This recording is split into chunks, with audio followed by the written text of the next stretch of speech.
अगर हम मीडिया की बात करते हैं तब भी आरजेज में इनमें वॉइस मॉड्यूलेशन एक बड़ा रोल होता है। तो किया आपने ऐसा कुछ वॉइस मॉड्यूलेशन या डाइट चेंज की?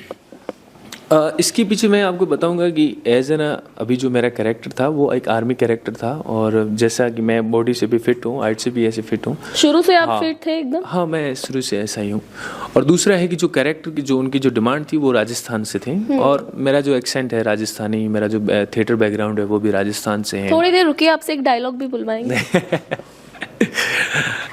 तो वो सारी चीज़ें जब आप, क्योंकि मैंने आपको बताया ना, जो टीम है, जो कास्टिंग टीम, जो एंटी कास्टिंग वाले लोग आए थे यहाँ पे, वो इसी वजह से आए थे क्योंकि उनको राजस्थानी एक्टर चाहिए थे। और इसके पीछे यही है ना कि आप एज एन लाइक आप बहुत बड़े एक्टर हैं, तब आपके सामने चैलेंजेस आते हैं कि आपको बॉडी का फैट बढ़ाना है, कि कम करना है, आपको किसी पर्टिकुलर कैरेक्टर के लिए ट्रेनिंग लेनी है या वर्कशॉप लेनी है, वो सारी चीज़ें करनी पड़ती हैं।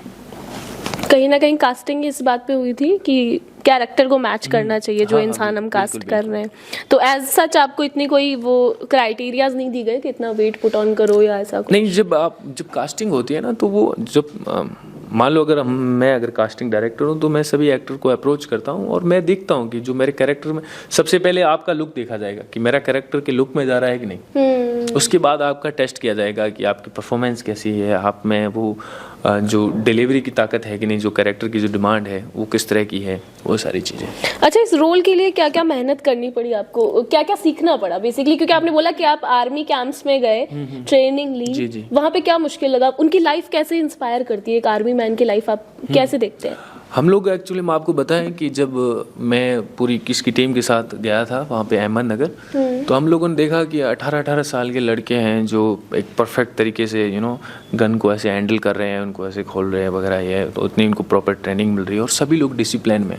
हम लोग जब पहली बार वहाँ अहमदनगर में गए थे तो ऐसे सभी लोग देख रहे थे, आर्मी के जो सोल्जर्स थे, और ऐसे बड़ा ही अच्छा लगा उन लोगों को भी। ऐसे जब आप देखते हो कि अच्छा ये लोग हैं जो ऐसे सिनेमा विनेमा में काम करते हैं, और सभी लोग डिसिप्लिन में बैठे हुए, उनका कोई डिसिप्लिन टूट नहीं रहा है, तो वो बड़ी रोमांचक चीज़ थी कि इतनी यंग एज में जब आप ऐसे सर्विस ज्वाइन करते हो एज एन सोल्जर, और आप अपने नेशन के लिए चीज़ें करते हो, आप बाकायदा एज एन आर्टिस्ट को भी इंस्पायर करते हो कि सेक्रीफाइस कितनी बड़ी चीज़ है जब आप फैमिली को छोड़ के आप देश के लिए इतना कुछ करते हो।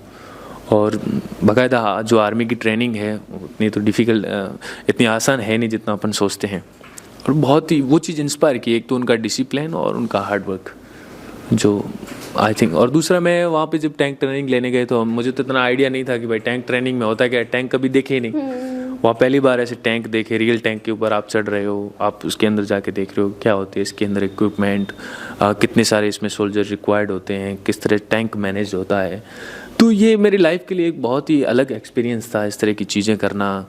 और जब आप इस तरह की, और आप आर्मी ऑफिसर से एनकाउंटर कर रहे हो, सारी चीज़ें उनसे मिल रहे हो, ये सारी चीज़ें नई थी और बिल्कुल एक नया एक्सपीरियंस था जो मुझे बाकायदा इस फिल्म की वजह से मिला। और मैं मेरी सारी किस टीम को थैंक यू बोलना चाहूँगा,